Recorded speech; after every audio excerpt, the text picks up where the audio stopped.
Game one of the Western Conference Finals is tonight. LeBron James looking to take his third team to the finals.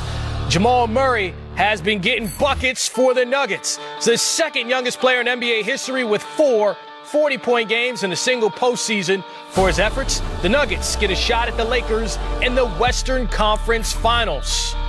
The Larry O'Brien Trophy going to find a new home within the next month. And that's why we're here.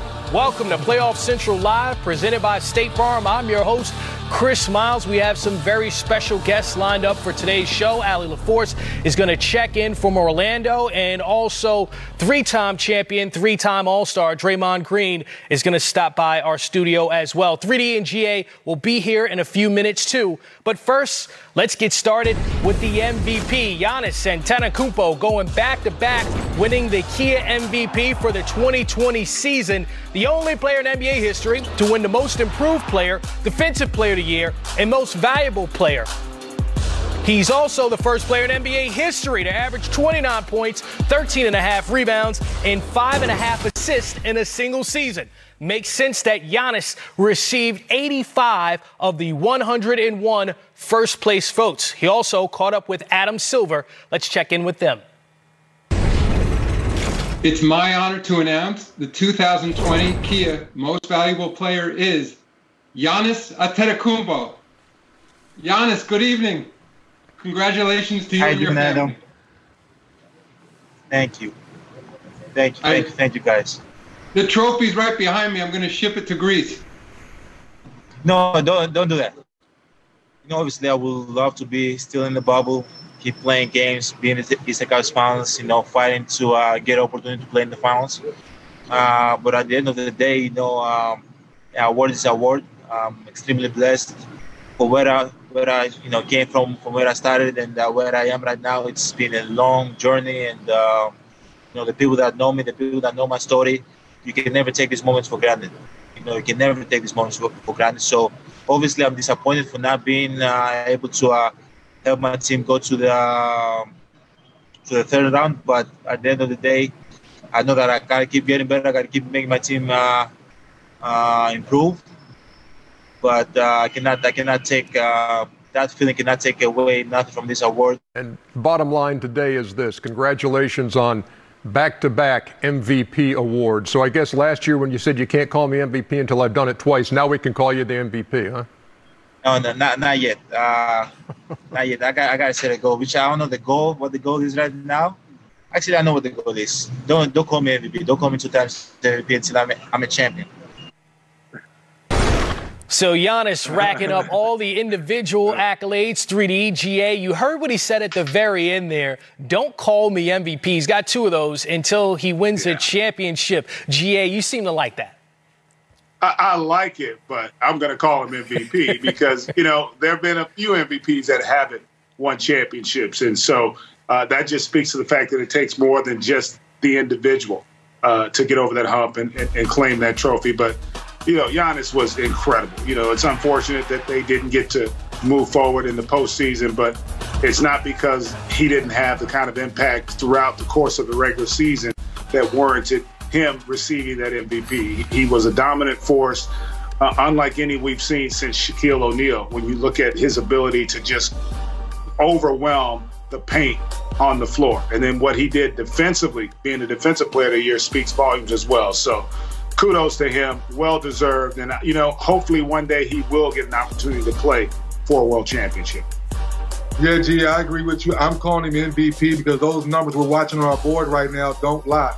And the consistent play he's shown us the last 2 years speak for themselves. I believe him from the standpoint of when he first came into the league as a rookie and how skinny he was, and now how he's become the back-to-back MVP. I love his work ethic. I love the fact he's saying, yes, I may be MVP now, but I'm not done yet. I want to win a championship. So if you're a Bucks fan, you like hearing your best player in your franchise put out these kind of words that I'm not done yet. I'm just getting started. Everyone knows my story. I'm putting in the work, and it's fun to watch. So next year, I'm calling him MVP. Let's see what he brings to us, guys. Certainly will be an interesting offseason for the Milwaukee Bucks. They've already been meeting before Giannis went over to Greece. Maybe we'll have time a little bit later on in the show to talk about that, because it's the first game of the Western Conference Finals tonight between the Lakers and the Nuggets. Both teams getting ready for that game one at 9 o'clock. Let's listen in to LeBron and company. Very resilient, very confident, very driven, and a very well-coached team. And it takes a lot of energy, effort, and a lot of desperation to be able to come back from a 3-1 deficit. And they did it twice. And so the respect level is out of this world for what we have for this ball club. We've been showing it. I don't know how else to say it. We've been showing it. And you got Shaq, you got Charles, you got, I think Zach Lowe's his name, I don't even know. Stephen A, all y'all better start giving this team some damn respect, because we put in the work and we got a resilient team. And you know, we shouldn't have been down 3-1, but to come back from 3-1 against the Clippers, it was a big achievement. Yeah, Joker is one of the most unique players in the world, and one of the most unique players ever to play the center position in this league. It does, make this series a little different, a lot different actually than last series. Obviously, we're going to be the LA Lakers, who we've been all year. We adjusted to a small ball team last series, but I would expect us to return to form. We still have a ceiling that we feel like we can get better, and it's our job to not put a cap on where we can go. So we know as the series goes on, we start to get more and more comfortable with our opponent, with our schemes, with our system, of what we want to do. And we hope we can continue that in this series. We still have a lot of work to do. Western Conference Finals, we know we're playing a very talented and well-rested Laker team. But I do know this, our guys are up for that challenge. Well, we actually did petition the league to see if we could just get right to it and start the 3-1 down, save everybody a lot of time and catch up to the Eastern Conference. But that was shot down. Well, Mike Malone, always good for a good joke in his press conferences, but looking at the numbers, LeBron and AD averaged 54 and 56% shooting against the Nuggets during the regular season. And you see the numbers on your screen. The Lakers won that regular season series. So getting right to it, 3D, when looking at LeBron James, do the Nuggets have players that can defend him and slow him down in this series? Well, they have multiple players. It's not going to be one guy. We've seen this for 17 years with LeBron James. No one person is going to slow him down. But, Jay, I would say that Denver's deep enough where they can have a Millsap on him. They can have a Grant on him. They can have different guys on him. So now LeBron's not seeing the same look every possession, because if he does, he's going to pick you apart. I think that's what Coach Mike Malone has to figure out, is which different look we can give LeBron to keep him thinking, because we know he's a smart ball player. No, on the defensive side of it for the Lakers, GA, LA has been great all season, in particular in the restart and in these playoffs as well. And when I look at the Denver Nuggets in their last series against the Clippers, they had the size advantage. They do not have that against the Lakers, particularly when AD plays the 5. Look at how the Lakers are unlocked. What do you see in this matchup with AD playing the 5? Well, it's going to be interesting to see how much he ends up playing the 5, because I think that's going to be determined by how well Dwight Howard and JaVale McGee can play. And I think in the first game, it's going to be a bit of a feeling out to see whether or not those guys can have an impact, because if they can be on the floor, it really actually allows AD, I think, to have far more impact at the 4, because that's a matchup from a size standpoint where I think the Nuggets could have some concern. Denver's been a much better defensive team as well, as we've given them credit for, if you look at what they were able to do to that Clippers team in that series. But I do want to see how McGee and also how Dwight Howard deal with Jokic, because he's going to be a challenge. You don't really want, I don't think, Anthony Davis having to guard him for extended minutes, because they run so much of their offense through him. And then it takes away Davis's ability to be a terrific help defender. And I think that's where he's at his very best. So it's going to be a chess match in this first game to get that feel, to see which team can maybe figure out what strategy is going to work best. But it's going to be a challenge. This Denver team right now playing with as much confidence as anybody in the postseason. They've proven they're legit. Remember, this is a team that went to a 7th game last year in the semis. They played it, I think, 5 consecutive 7 games now. And they're a really good basketball team. The Lakers will definitely not take them lightly, even though obviously they're going to be the favorites. And it starts with the Joker, one of the best passing bigs, if not the best we've ever seen. But 3D, check out these numbers. Against the Lakers, he's not the same dominant player he was against the Clippers in their playoff series. Just 16 points a game, down 8.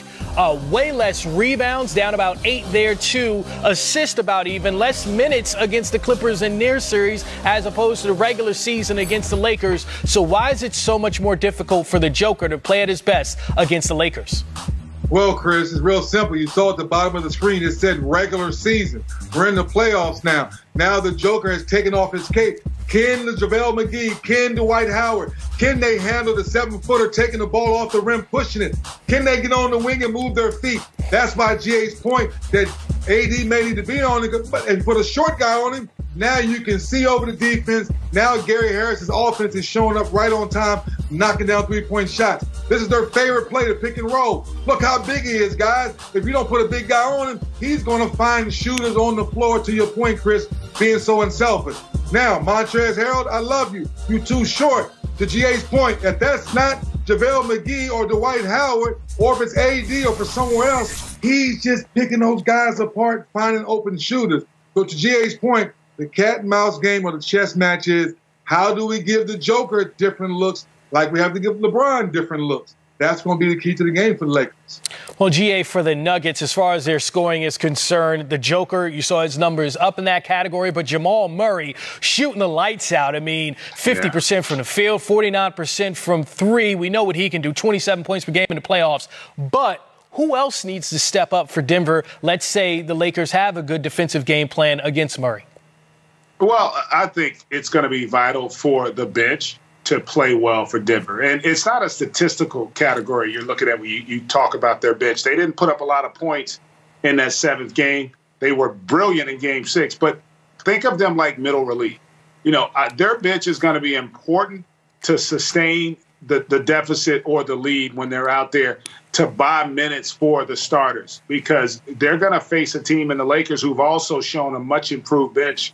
Remember, both teams kind of came in with a question mark, that being the biggest one. Could their bench have much of an impact? Could they count on them? And both benches have delivered here in the postseason. Let's see which of those 2 units has the bigger impact, because I think ultimately that may determine who wins the series. If I just listened to what you just said, I would think you were talking about the Miami Heat and how they looked in the first round so far in the Eastern Conference Finals.